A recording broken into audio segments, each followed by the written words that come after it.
You've got it tuned to listener-powered KEXP at 90.3 FM in Seattle, online at KEXP.org. You guys have all got huge smiles on your faces. That is a very great way to start this session. Twin Peaks live on air. Welcome. We're glad to be here, man. Broken leg and all. What troopers you are. Mm-hmm. Well, why don't you start us off with a couple of songs, and then we'll see what kind of trouble you've been getting up to. Let's rock and roll, boys. 1, 2, 3, 4.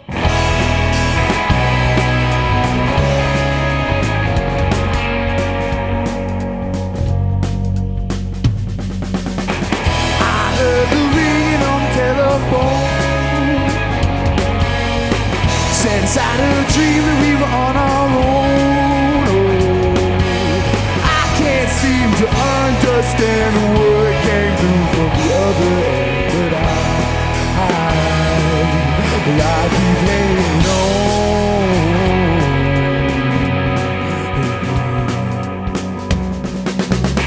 I heard the ringing on the telephone. You ringing on the telephone. Oh, I can't barely understand a word you said since you went on, but I keep hanging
I love it. A little yelp at the end there for good measure. Gotta yell for good measure, man. It's Twin Peaks live on KEXP. You sound amazing, and I want to remind people that it's 11 a.m. Thank you. And you're sounding this great. You played tonight at Numos with the Orwells. Those guys are good friends of yours, I know. Yeah. The homies. Speaking of good friends, you guys have known each other for a super long time. When did My you... whole life. I've known this guy my whole life. Hey, man. Since you were toddlers, right? Yeah. We were. I grew up across the street from him, and Katie and I've known since I was in first grade. Clay I've known for a little less than everyone else, but yeah, we've grown up together. It's been a magical journey. It's so sweet. It's actually very sweet. When did you start playing together? Well, me and this guy have been playing together since like we were in 4th, 5th grade or something. 6th grade, I think, was when we started playing together. I I used to just be a singer, and he taught me how to play bass, actually, in the beginning. And Did you experiment with sounds along the way, or have you always had kind of a similar... we certainly done a lot of different stuff. We used to play pop punk. yeah, we had a straight up pretty when we were bad younger. music taste before we started knowing what was really good. And we got really into rock and roll. You started playing out as a band when you were in high school, is that right? Yeah. I mean, me and him were playing shows in elementary school, like shows where you could sign up for stuff. But we started getting booked for shows by the time we were like sophomore. Yeah. So you're from Chicago, and you literally grew up in the scene. I mean, that is just DIY in its definition. To the And core. Chicago is such a supportive and great music community. Talk a little bit about what it was like to come up so young through that community, and what kind of support you got from other musicians and bands. I mean, there's just a lot of bands in Chicago that are like-minded and doing the same thing, and that might be the case anywhere else, but living there, we've certainly experienced it there. And I mean, one of the biggest bands we always mention on that front is White Mystery, and Alex and Francis have both been kind of like older siblings to me since I met them. I played like a show my freshman year at a club in Chicago called the Empty Bottle. Coldest day of the year, no one came, and Alex White showed up. And she just loved it and has totally been supportive the whole time. And there's a lot of bands that find a way to totally find their niche and do it themselves in Chicago. And everybody's very communal. I know you're still quite young, but you've been doing it for a long time. Do you feel like you want to return that? Absolutely. Oh, yeah. Someday I want to make a big old venue and all ages, and it's going to be the best venue in the world. Yeah, no, it's like we see younger bands in high school who are like doing similar things to what we were doing a couple years ago, and it's like I feel bad that we can't hook them all up with shows like all the time, because we got a lot of help when we were coming up, and we want to try to help people, of course, too.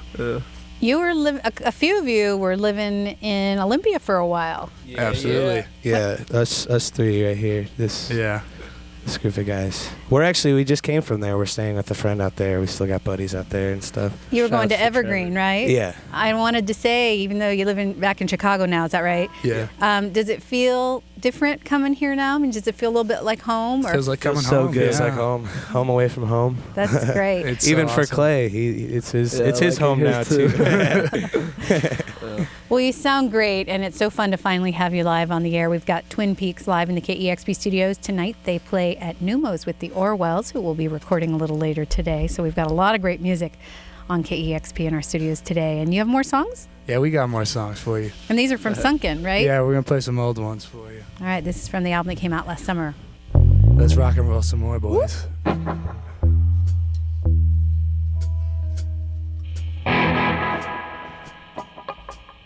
Ow!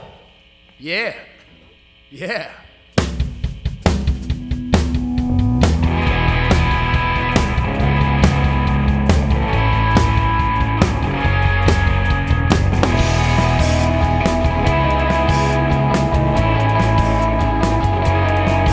Irene, would you tell me what she said? Irene, would you tell me what she said?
Thank you.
It's Twin Peaks live on KEXP. Thank you. Oh, thanks for It's having us. awesome. It's great to have a band that's so entertaining that the video people are like getting whiplash and they don't know where to point the cameras. Note to listeners, check out the video when we get it edited and online. Thank you so much. Thank you very much. Thank you. Very happy to Thank be you, here. Seattle. Twin Peaks playing tonight with the Orwells at Numos. You've got to tune to KEXP Seattle. Power to the people. Awesome. That was great.